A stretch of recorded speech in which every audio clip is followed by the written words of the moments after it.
거룩한 주일 하나님께서 말씀을 주십니다. 하나님이 주시는 말씀은 요한계시록 1장 1절로 3절입니다.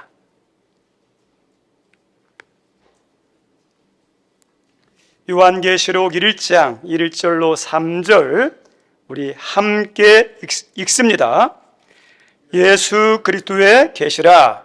이는 하나님이 그에게 주사 반드시 속히 일어날 일들을 그 종들에게 보이시려고 그의 천사를 그 종 요한에게 보내어 알게 하신 것이라. 요한은 하나님의 말씀과 예수 그리스도의 증거 곧 자기가 본 것을 다 증언하였느니라. 이 예언의 말씀을 읽는 자와 듣는 자와 그 가운데 기록한 것을 지키는 자는 복이 있나니 때가 가까움이니라. 아멘. 시편 119편 107절에서 112절입니다. 119편 107절에서 112절까지 우리 함께 읽습니다. 나의 고난이 매우 심하오니 여호와여 주의 말씀대로 나를 살아나게 하소서. 여호와여 구하오니 내 입이 드리는 차원제물을 받으시고 주의 공의를 내게 가르치소서. 나의 생명이 항상 위기에 있사오나 나는 주의 법을 잊지 아니하나이다. 악인들이 나를 해하려고 올무를 놓았사오나 나는 주의 법도들에서 떠나지 아니하였나이다. 주의 증거들로 내가 영원히 나의 기업을 삼았사오니 내 마음의 즐거움이 되민이이다.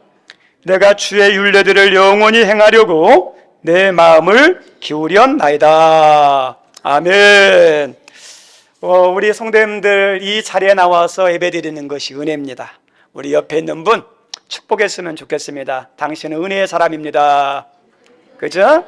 은혜의 사람이에요. 왜 은혜인 줄 아세요?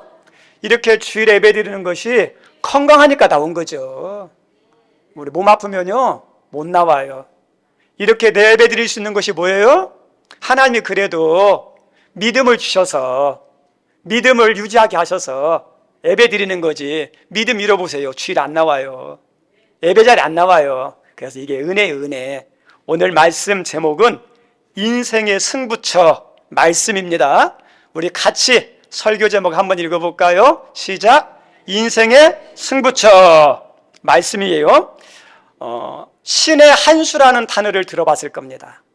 웹툰에서도 나오고 영화에도 나오고 여러 제목으로 나오는데 이 말은 우리나라 조은현 기사님, 그 다음에 이창우 기사님이 활동하던 시대에 일본의 다케미야 마사키라는 유명한 바둑 기사가 있었어요.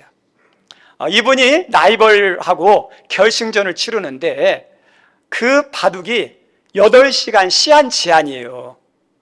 8시간 안에 이렇게 주어진 시간에 돼야 되는데 아주 중요한 순간에 한 수를 두는데 몇 시간 걸렸느냐? 5시간 7분을 고민하다가 딱 한 수 둬요. 3분의 2 시간을 거기다 다 투자합니다. 네. 그래서 극적으로 승리한, 거기서 나온 게 시인의 한 수예요. 우리가 살다 보면 국위 종목이라든지 전쟁이라든지 승부처가, 중요한 승부처가 다 있어요. 유명한 감독, 유능한 장군은요 그 중요한 승부처를 딱 깨달아가지고 거기에다가 집중하는 것이 유능한 지휘자예요. 유능한 장군이에요. 우리 성도들에게서도 중요한 승부처가 있어요. 신앙의 승부처가 있어요.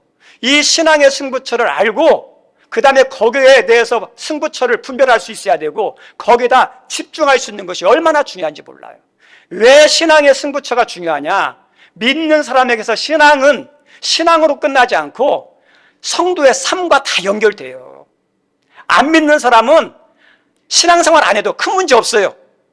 그런데 믿는 사람은 하나님 떠나면 어떻게 될까요? 잘못 드는 게 정상이에요. 잘 드는 게 비정상이에요. 믿는 사람은 신앙과 삶이 연결돼 있어요. 그래서 신앙의 승부처에서 승리해야 삶에서도 뭐냐? 승리가 나타나요. 그래서 그 승부처를 깨닫는 것, 그리고 거기에 집중할 수 있는 은혜가 필요합니다.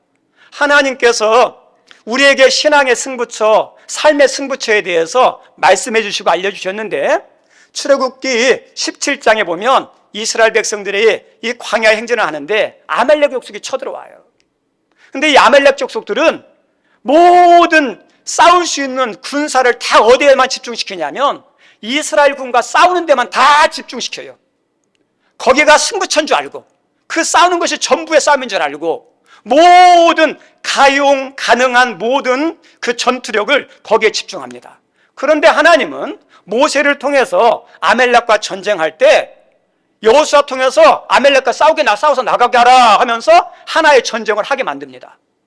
그런데 이 아말렉과는 다르게 하나님께서 또 하나의 전쟁을 준비하게 만들어요. 모세야, 너 산에 올라가서 기도하라. 그래서 모세와 아론과 훌이 전쟁터가 보이는 높은 산에 올라가서 기도 전쟁이에요.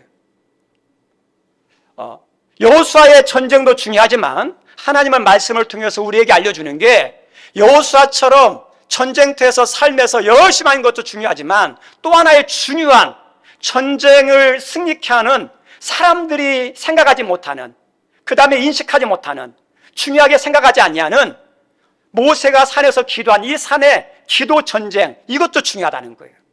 성경 말씀에 보면 모세의 기도의 손이 올라가면 여호수아가 승리하고 손이 내려오면 지는, 이상한 현상이죠. 우리 초등학교에 가면 시소가 있습니다. 시소를 타면 올라갔다 내려갔다 하죠. 기도할 때 올려 승리하는 거예요. 이 말씀을 통해서 하나님이 성도들에게 있어 신앙의 승부처, 삶의 승부처가 어디냐? 기도예요, 기도. 우리 성도들 기도를 우습게 여기면 안 돼요. 왜 기도가 중요하냐? 기도는 나는 내려놓고 나는 사라지고 누굴 드러내는 거냐? 하나님을 드러내는 거예요. 내 힘과 능력이 아니라 하나님의 도우심이 필요함을 느끼는 사람, 믿는 사람이 기도하는 거예요. 기도하지 않는 사람은 나로 충분합니다, 내가 열심히 하면 됩니다, 내 능력이면 됩니다 하는 사람은 기도 안 해요. 그런데 내 힘과 능력이 아니라, 내 재능이 아니라, 사람의 도움이 아니라 나는 하나님이 없으면, 하나님이 돕지 않으면 안 됩니다 라는 믿음을 가진 사람은요, 기도할 수밖에 없어요. 우리 성도님들, 누가 승리할까요? 힘 있는 사람이 세상에는 승리해요. 어떤 사람이 승리할까요? 도와주는 사람이 많은 사람이 승리합니다. 그런데 진짜 승리는요, 하나님이 도와주는 사람이에요. 하나님의 편 들어주는 사람이 승리예요. 여기서 막 사람들이 좋아한다고 할 필요 없어요. 하나님이 혼자 있더라도 내가 이 사람 편이야, 내가 이 사람 좋아해 하면 그 사람 승리하는 거예요. 하나님이 하나님. 우리 귀한 성도님들, 여러분의 삶의 자리에 지금 어떤 문제, 어떤 시험, 어떤 어려움, 어떤 막힌 장애물이 있는지 모릅니다. 근데 그 장애물 앞에, 문제 앞에, 시험 앞에 여러분의 노력도 열심도 중요하지만 그것 가지고 안 돼요. 하나님이 함께 하시고 도와주셔야 돼요. 그래서 그것이 필요한 분이 있다면 그분들은 어떠냐? 두 손 드는 거 다시 시작하셔야 돼요. 신앙의 승부처, 삶의 승부처가 어디냐? 기도예요. 하나님은 또 하나의 신앙의 승부처를 우리에게 말씀하는데 그건 말씀입니다. 100마디 인간의 소리로 기도하는 것보다 한마디 말씀의 기도가 더 힘이 있어요. 그래서 왜 말씀을 읽어야 하냐? 말씀대로 기도하는 게 더 힘이 있으니까, 능력이 있으니까. 하나님은 말씀대로 하는 것을 좋아해요. 예배도 어떠냐? 드리는 거 감사한데 내 멋대로 드리는 예배 안 좋아해요. 하나님 말씀대로 드려야죠. 섬기는 거, 봉사하는 거, 충성하는 거 감사해요. 그런데 말씀대로 섬겨야 돼요. 법궤를 옮기는 거 얼마나 감사합니까? 근데 법궤를 옮길 때 하나님 말씀과 위반되게 해서 다윗이 법궤를 보시다가 징계를 받아요. 왜요? 법대로 안 해서, 말씀대로 안 해서. 하나님은 말씀대로 하는 걸 좋아해요. 말씀대로 하는 걸 기뻐합니다. 그리고 말씀대로 할 때 하나님께서 역사하셔요. 쥐리가 있는 곳에서 터지듯이 하나님의 말씀이 있는 곳에 하나님 역사하는 거예요. 내가 죄악의 자리에, 불순종의 자리에 있으면서 하나님 도와주세요, 아니에요.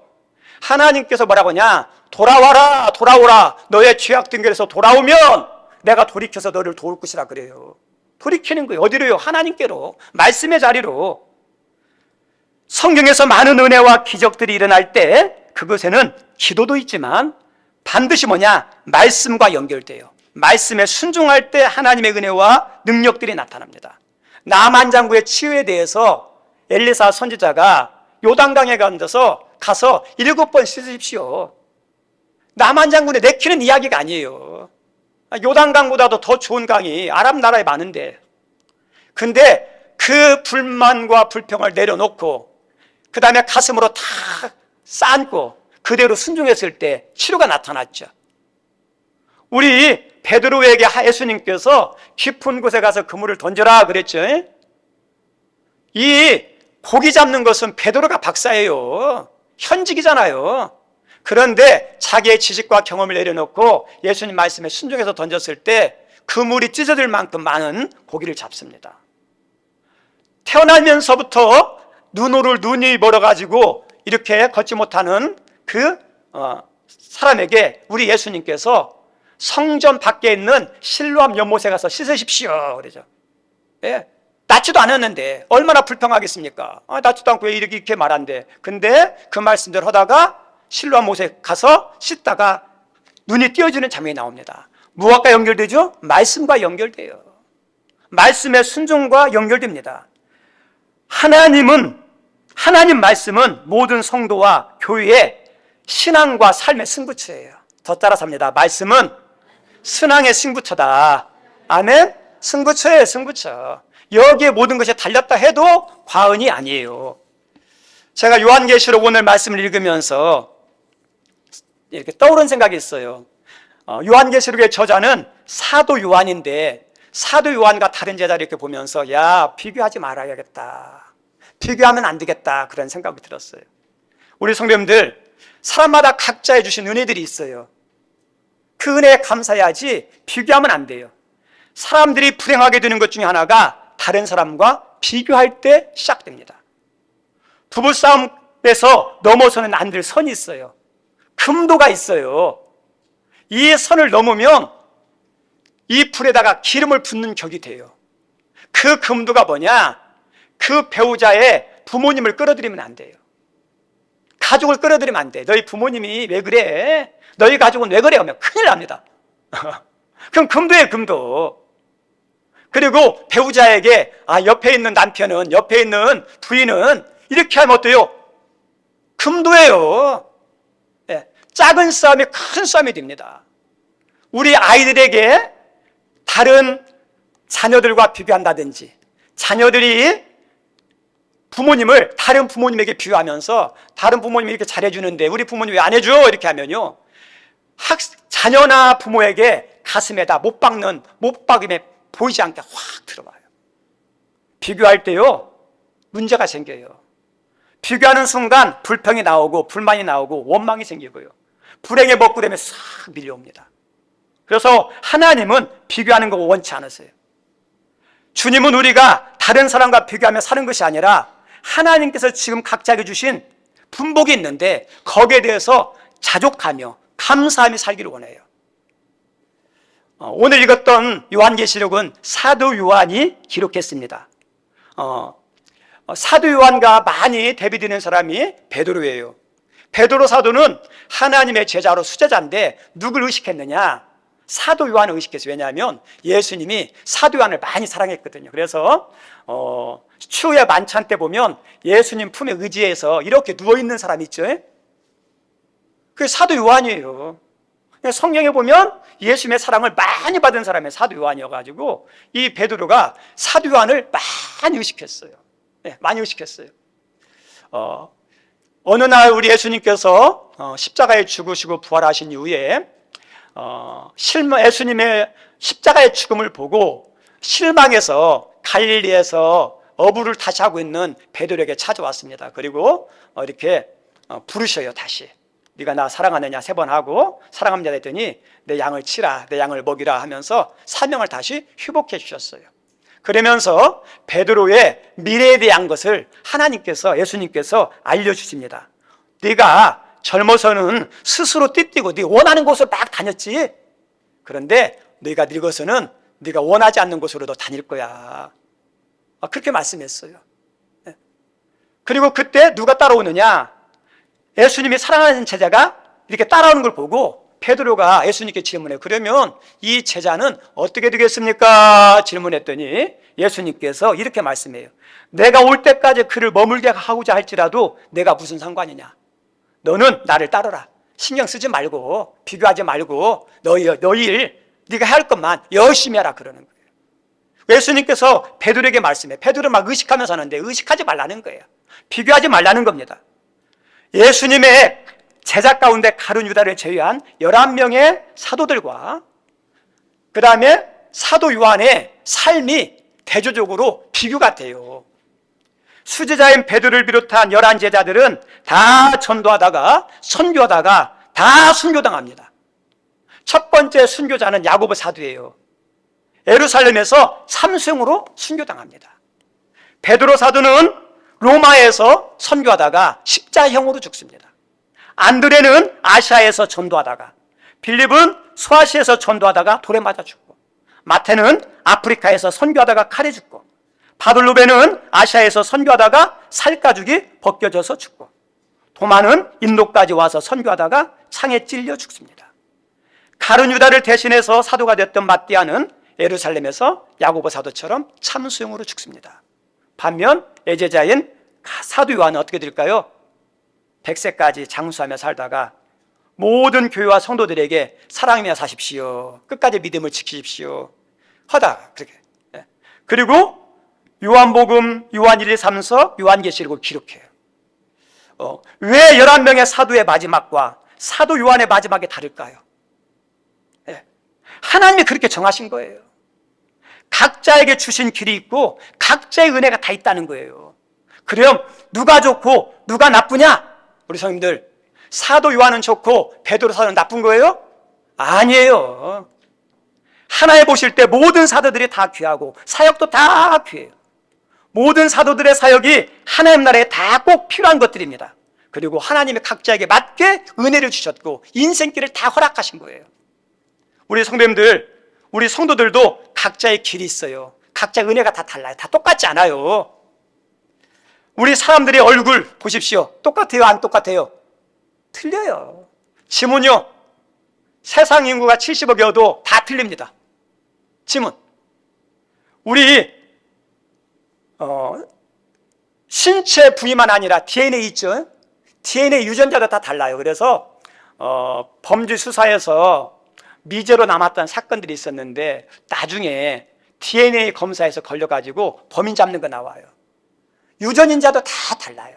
하나님이 각자를 다 다르게 만드셨듯이 성도의 인생에도 은혜에도 다 이와 같이 다르게 만들어놨어요. 똑같을 수가 없어요. 우리 옆에 있는 성도 한번 보실래요? 옆에 있는 성도 한번 보세요.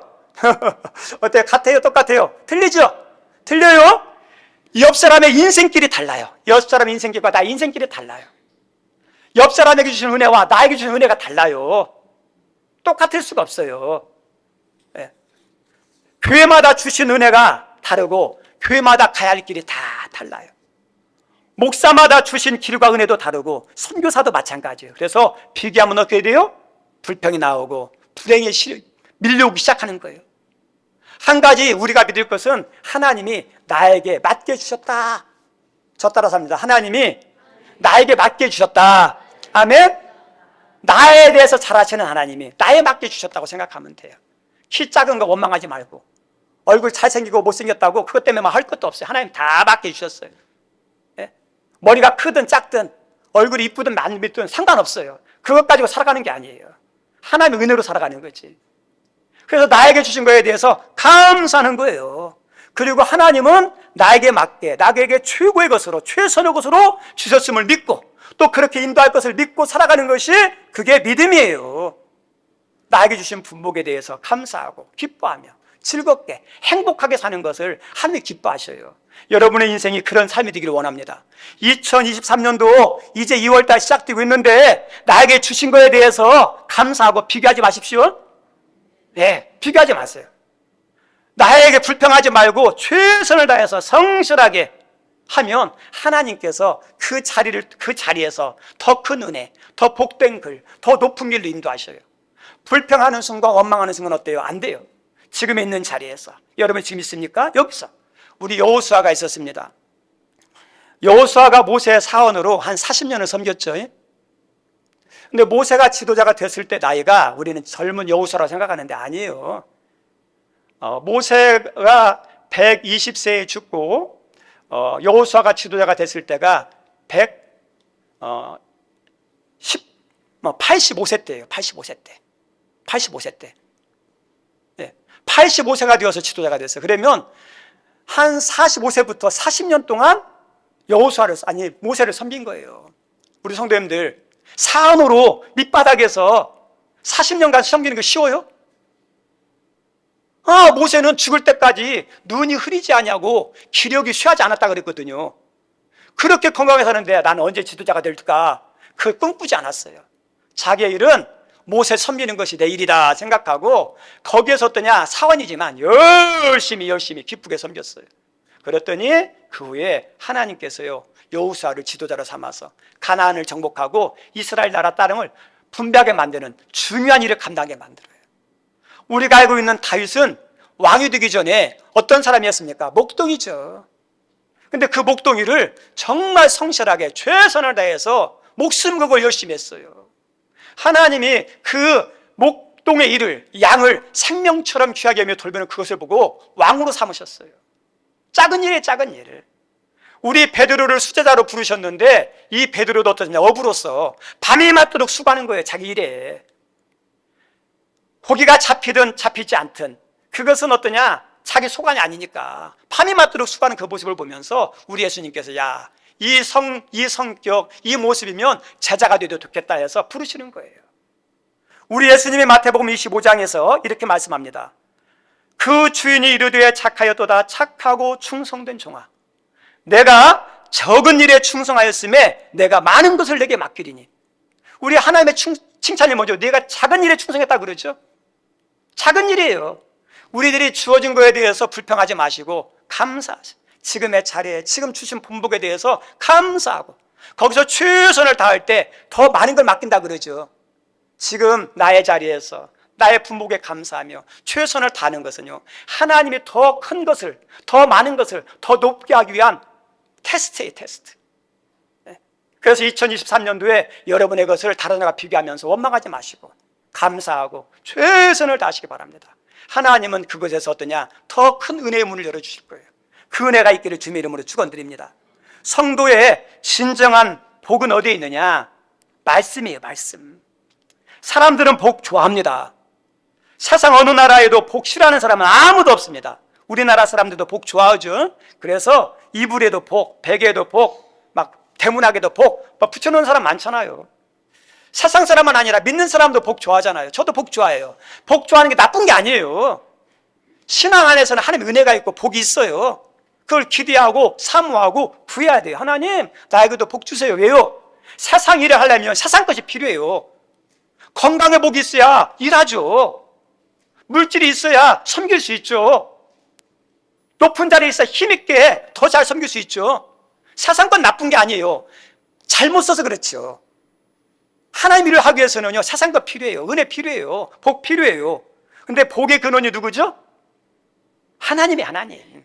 복의 근원 하나님. 하나님은 복의 근원인데 누구에게 은혜와 복을 주시기를 기뻐하시느냐? 모든 성도에게 주기를 원해요. 근데 모든 성도가 원하지만 원한다고 다 받는 건 아니야. 하나님 다 뜻이 있으니까. 근데 어쨌든지 하나님이 주셔요. 우리 마이크가 있습니다. 근데 마이크가 다 똑같은 것이 아니더라고요. 우리 싱어들이 쓰는 것은 제가 보니까 이게 앞을 향하는 마이크예요. 그래서 이렇게 하면 잘 안 들려요. 이렇게 해야 잘 들려요. 똑같은 마이크의 성능에 대해서, 마이크의 그 종류에 대해서 알아야 잘 쓸 수 있어요. 여기 있는 달린 거 있죠? 이것은 흡입 마이크예요. 사방에서 다 어떤 소리 하더라도 다 들려요. 그래서 이 마이크 앞에서 할 때는 말할 때 조심해야 돼요. 다 들려요. 다. 그리고 마이크 있어 보세요. 아무리 이렇게 크게 하는 마이크더라도 이게 꺼져 있으면 어떨까요? 소리가 안 들려요. 하나님의 은혜와 역사도 알아야 돼요. 하나님 은혜와 역사도. 하나님 역사하시고 은혜 주고 복 주시면 원칙이 있어요. 법이 있어요. 말씀의 말씀. 예수님 안에 있을 때, 믿음 안에 있을 때, 말씀 안에서 하나님 은혜 주셔요. 하나님. 그래서 성경을 읽다 보면 계속 반복되는 것 중에 하나가 복은 말씀 가운데 있다라는 말씀이 나와요. 우리 시편 1편은 시편 150편의 시작이면서 중심 내용이고 결론이에요. 그런데 시편 1편에 이렇게 시작합니다. 복 있는 사람은 이렇게 시작되죠. 그러면서 어떻게 나오냐? 여호와의 율법을 즐거워하여 그 말씀을 주야로 묵상하는 자로다 이렇게 나와요. 복에 대한 이야기를 하시면서 무엇과 연결하냐? 말씀과 연결시켜요.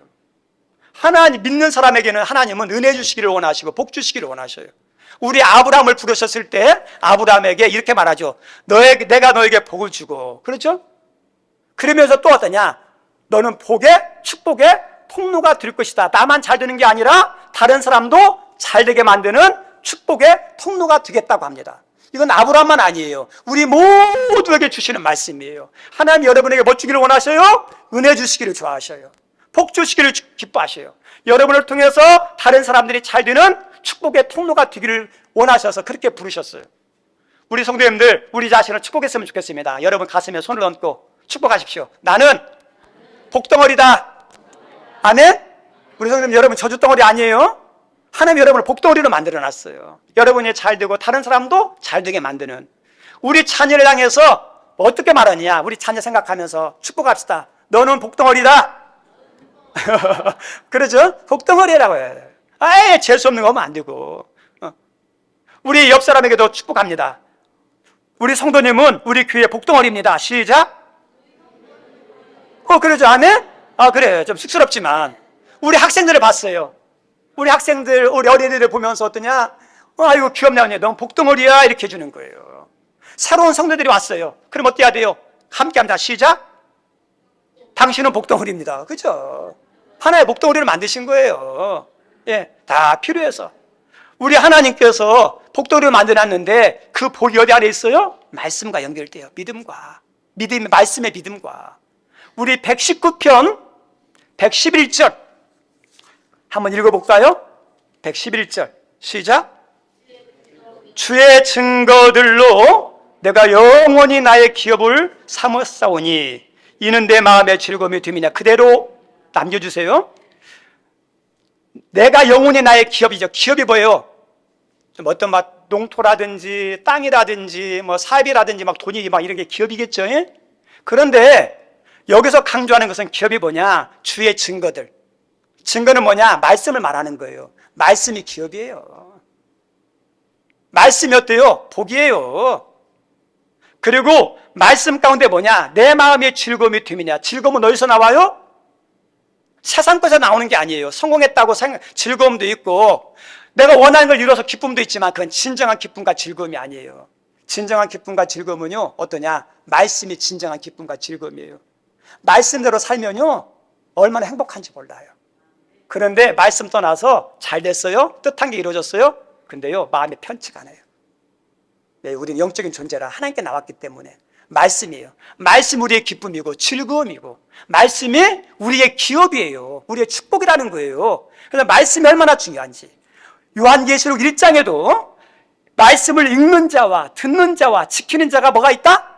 복이 있다 그러죠. 말씀이에요. 말씀. 읽는 자, 듣는 자, 지키는 자 복 있는 거예요. 사울왕과 다윗왕은 비슷해요. 두 명 다 목동 출신이었어요. 하나님이 다 왕으로 세웠습니다. 다 큰 축복 받았습니다. 그런데 사울왕의 끝과 다윗왕의 끝은 달라요. 우리 성도님들, 마지막 결론은 모든 것은 어디에서 결정돼요? 시작이 아니에요. 과정이 마지막에서 다 결정돼요. 천국 누가 가요? 천국 들어가는 사람이 천국 가는 거예요. 천국 앞문에서요 빗겨가는 사람들 많아요. 끝이 달랐어요. 끝이 좋아야 좋은 거예요. 근데 사울왕은 하나님께 버림받고 추호도 비참하고 집안도 다 무너졌어요. 반면 다윗은 하나님이 가장 사랑하고 기뻐하는 은혜의 사람, 축복의 사람, 그 다음에 하나님이 들어서 사용하는 사람이 돼요. 그리고 다윗 때문에 그 후손이 영원히 복을 받아요. 그러면 사울왕과 다윗왕의 차이가 뭐냐? 믿음의 차이지만 더 구체적으로 말하면 하나님 말씀에 대한 차이예요. 사울왕은 하나님의 은혜와 복, 출세와 성공은 좋아했지만 하나님은 별로예요. 말씀은 별로 안 좋아했어요. 사무엘을 통해서 주시는 말씀도 잘 안 들어요. 잘 순종 안 해요. 하나님 말씀을 들어도 자기가 좋아하는 것만 취하고 자기가 싫어하면 선택 않고 안 따라요. 이게 사울왕의 특징이에요. 반면에 다윗은 성공과 출세가 중요하지 않고 하나님이 중요해요. 어떻게 하면 하나님 기쁘게 할까? 그리고 말씀이 중요했어요. 사울왕을 죽일 수 있었음에도 불구하고 죽이지 않습니다. 왜요? 하나님께서 기름 부어 세운 사람을 손대지 말라 했거든요. 그래서 하나님 말씀대로 손대지 않아요. 손만 대면 도망자의 삶 끝나요. 왕이 될 수도 있어요. 그런데 그렇게 하지 않았어요. 말씀대로 순종한 거예요. 그리고 이 다윗은 선지자의 말을 하나님 말씀처럼 들었어요. 사무엘 선지자가 말씀하면 어떨까요? 그 하나님 말씀으로 여겼어요. 나단 선지자가 살인죄와 간음죄를 지었을 때 책망할 때 그 이야기를 하나님의 책망의 소리를 듣고 회개했어요. 이게 다윗의 모습이에요. 하나님은 이런 다윗을 사랑하고 그 다음에 축복해요. 근데 이 은혜가 어디서 나오느냐? 다윗의 믿음이죠. 다윗은 말씀도 사랑하고 주야로 묵상하고 듣고 그대로 지키려고 했던 사람이 다윗이에요. 이 말씀의 믿음을 보시고 하나님이 다윗을 어때요? 은혜 주시는 거예요. 우리가 신앙생활 하다 보면 항상 평탄한 게만 있는 게 아니에요. 인생도 막 이렇게 고비고비가 있죠. 신앙도 다 고비가 있어요. 근데 인생의 고비를 만났을 때 그때도 어떠냐? 믿음으로 살아야 돼요. 말씀대로 살아야 돼요. 저 따라합니다. 위기가 있을 때 말씀대로 살자. 아멘. 위기가 있을 때 말씀대로 사는 거예요.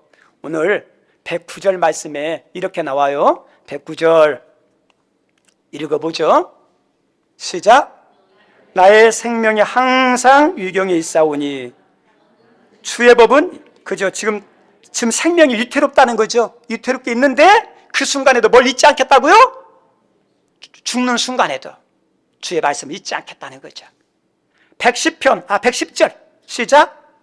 악인이 나를 해하려고 올무를 놓았사오나 나는 주의 법도에서 떠나지 아니하겠네. 악인들이 막 자기를 막 괴롭게 해요. 막. 그런데 어때요? 자기 하고 싶은 대로 있는데 그게 아니라 말씀대로. 107절 같이 읽죠. 시작. 나의 고난이 막심하오니 여호와여 주의 말씀대로 나를 그저 고난이 극심할 때에도 뭘 붙잡고 있는 거예요? 말씀 붙잡고 있는 거예요. 위기 순간에도 말씀대로 살려고 했던 이게 진짜 신앙이에요. 우리 호메레스의 서사시 오디세이에 보면 트로이 목마에 대한 이야기가 나와요. 그리스가 이 성을 함락시키기 위해서 10년간 전쟁을 합니다. 근데 10년간 전쟁하는데 승리하지 못하고 계속 막 이렇게 철옹성처럼 지키는 거예요. 그래서 어떻게 하면 좋을까 하고 어떠냐면 패배한 것처럼 가정하고 다 떠나가죠. 근데 떠나갈 때 목마를 하나 만들어요. 큰 목마를. 그리고 그 목마 안에다가 30명의 그리스 군사들 있죠. 집어넣고 떠나가요.